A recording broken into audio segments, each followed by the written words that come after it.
Bonjour Sylvain, Bonjour, David. bienvenue. Alors, avant de nous parler d'MP3, je l'annonçais au début de cette émission, vous allez nous donner deux informations concernant Internet. Alors, deux infos, deux news sur les sites internet, notamment le premier, un webmaster d'un site internet sur les deux chevaux, un Strasbourgeois de 44 ans, est traîné en justice. Vous savez pourquoi?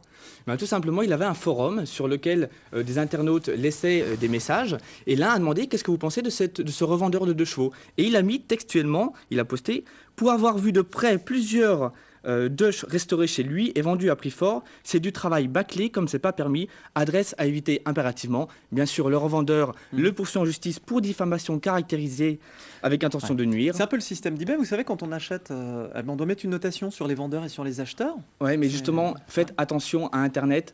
Internet est un libre moyen d'expression et d'échange, mais cela ne vous dispense pas de respecter les lois, notamment de ne pas faire de diffamation, de discrimination ou d'insultes. Bon, après, la justice va étudier si c'est vrai. Bien sûr, il passe le 30 septembre au tribunal d'instance de Strasbourg pour une conciliation. Suivez ça, vous nous direz ce qu'il en est. Autre information, une récente enquête du magazine 60 millions de consommateurs nous apprend que 60% des internautes se disent non satisfaits de l'assistance téléphonique. Le sujet revient tous les ans.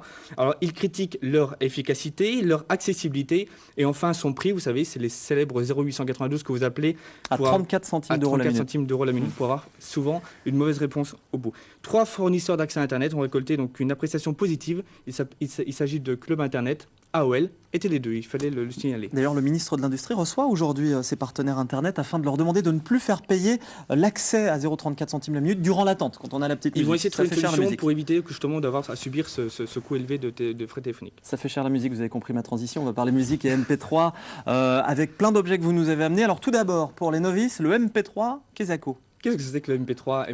On entend parler, souvent on vous dit voici un lecteur MP3. Qu'est-ce que c'est? C'est un format de son audio. Avant, on avait le WAV, le .wav que l'on a sur les CD audio, que vous avez sur votre ordinateur très certainement. On peut le compresser, on appelle ça l'encodage, et qui vous permet de réduire jusqu'à 10 fois la taille de votre fichier audio. Simplement, par exemple, une chanson en .wav peut faire 10 mégaoctets et en MP3 peut faire seulement 3 mégaoctets. Alors, il existe plein de lecteurs MP3 que vous nous avez amenés. On va écouter partout. Alors ça, c'est plus classique. Alors, le plus basique, c'est un lecteur MP3 classique. On le voit ici, avec une clé USB qui vous permet de vous connecter sur votre ordinateur et ainsi de télécharger vos fichiers MP3 dessus et d'écouter avec ces petits lecteurs. Alors, souvent, on voit les jeunes qui ont ça autour du cou. C'est la mode. Ils mettent ça autour du cou, l'oreillette et ça pend. Ça, c'est le Walkman de base. Classique. Ok. Ensuite, il y a une autre nouveauté. Alors, c'est étonnant parce qu'on met du MP3 tellement c'est petit, un peu partout. Alors, je sais pas. Et voilà. Alors maintenant, la mode, c'est de mettre du lecteur MP3 dans tous les objets domestiques. Alors, un téléphone portable, le SGH D500E que Orange vient de lancer. Écoutez, il y a également dessus un lecteur MP3, une qualité de son vraiment extraordinaire. Écoutez. Ah oui, oui. Ouais, ça marche pas mal, en effet. C'est pas mal. Et surtout, alors il y a des petites des haut-parleurs pour arrêtez-moi cette cacophonie. Oui. Il y a des petits haut-parleurs pour mettre un. On peut bien sûr brancher, comme sur le lecteur MP3, un petit haut-parleur que vous écoutez directement. Et justement, dernier exemple. Alors là, c'est tout nouveau, ça vient de sortir, des lunettes. Alors tout nouveau, les Oakley Thumb. Alors attention à la prononciation, c'est un mot anglais, Thumb, avec donc des lunettes Oakley classiques, on les connaît, c'est une très bonne qualité. Avec un lecteur MP3 intégré sur les branches. Je vous laisse essayer, David.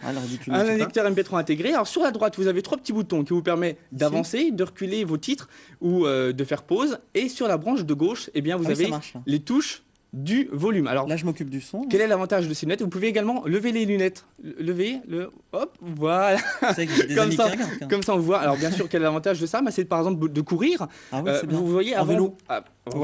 Avant, vous aviez ça. Alors c'était embêtant parce que vous aviez le fil qui pendait, ça bougeait, etc. Et moins là, vous courez c'est beaucoup plus rapide. Rapidement le prix. Le prix 395 € ou 495 € en fonction de la capacité. 256 mégaoctets, on peut tenir à peu près 60 chansons. Merci Sylvain Bauer, on se retrouve la semaine prochaine.